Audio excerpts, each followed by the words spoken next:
Selamat malam sidang jemaat Tuhan, Shalom. Bersyukur dapat kembali menyapa Bapak Ibu Saudara dalam renungan malam ini.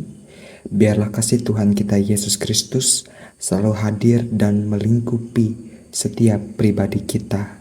Dan di kesempatan saat ini, Jumat 13 Maret 2026, kita akan bersama menghayati nas firman Tuhan dari surat Efesus pasal 5 ayat 1 sampai dengan ke-10 di atas judul perikop hidup sebagai anak-anak terang.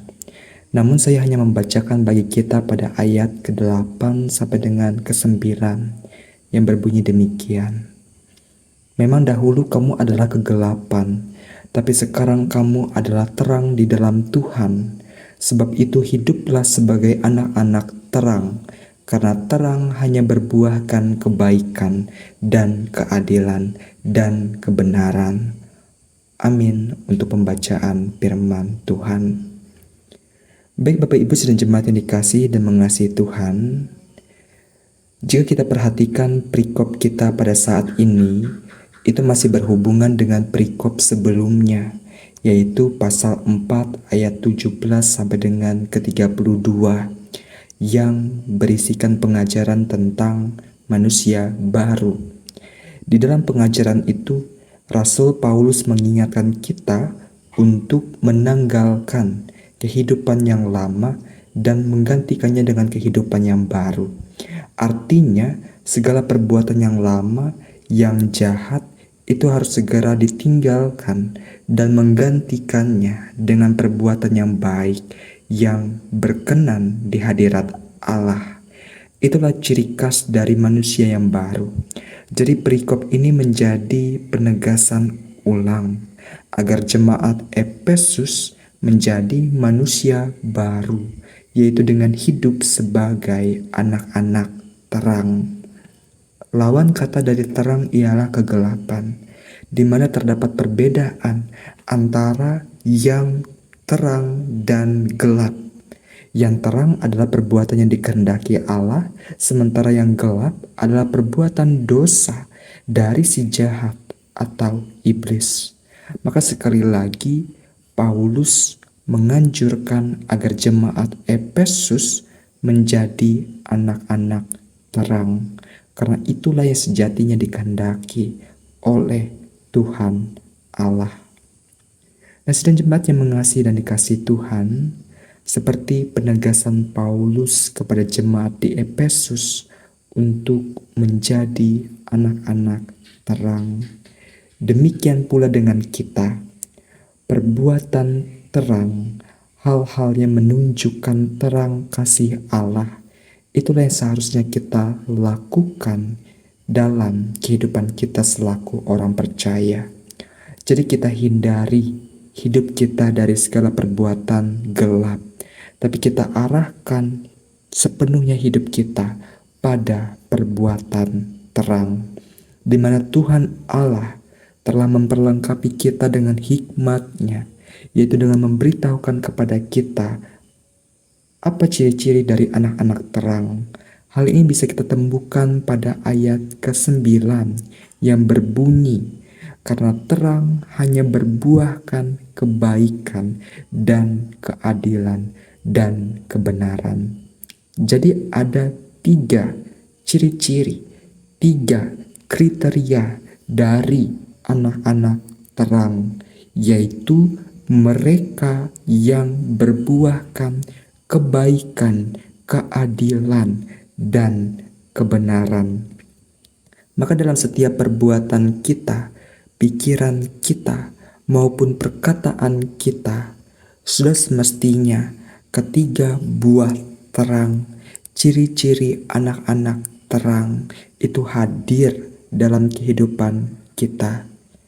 Misalnya dalam hal kita berkata-kata, mari kita pikirkan dulu apa yang mau kita ucapkan, apakah sudah benar atau tidak. Ketika mau berbicara sesuatu, saya ada dengar-dengar, tapi jangan beritahu siapa-siapa ya.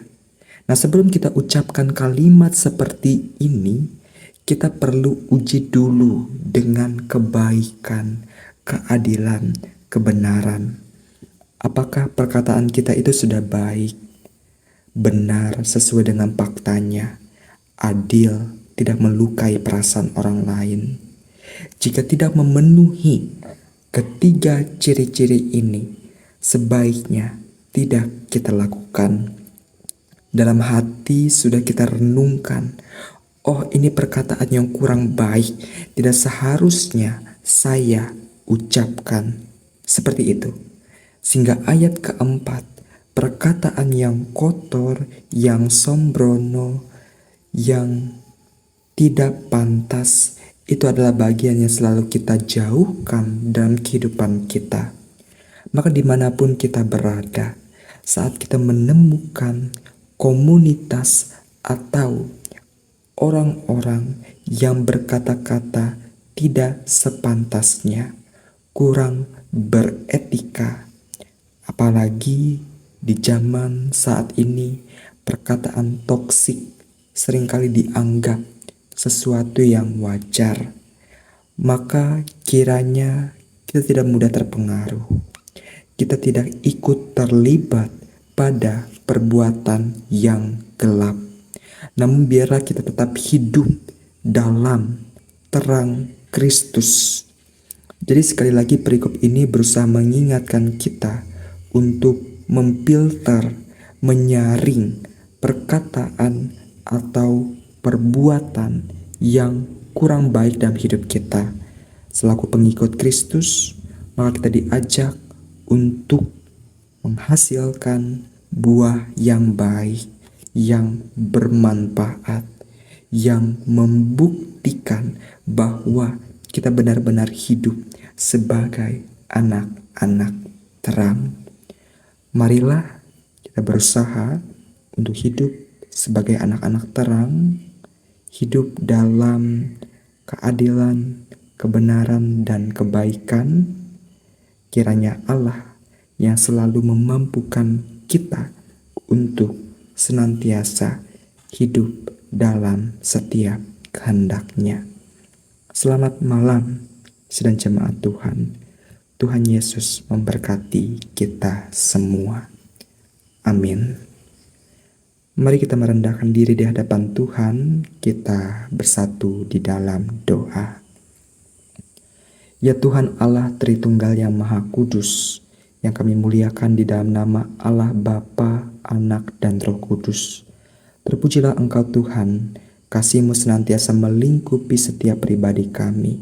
Dan oleh karena kasih-Mu, kami telah diteguhkan oleh sabda firman-Mu yang mengingatkan kami untuk hidup sebagai anak-anak terang. Maka di tengah keterbatasan yang kami miliki, biarlah Tuhan yang menuntun kami untuk menghasilkan buah yang baik dalam setiap kehidupan dan perbuatan kami. Terima kasih ya Bapa. Mari Tuhan berkati tiap umat-Mu, jemaat renungan malam Seresot GKS Sampit.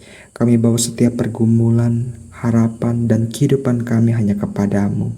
Dan sungguh kami imani, Engkau Allah yang selalu mendatangkan hal-hal yang baik atas kehidupan kami. Terpujilah Engkau Tuhan. Dalam Tuhan kami Yesus Kristus, kami berdoa dan mengucap syukur. Amin. Selamat malam. Shalom.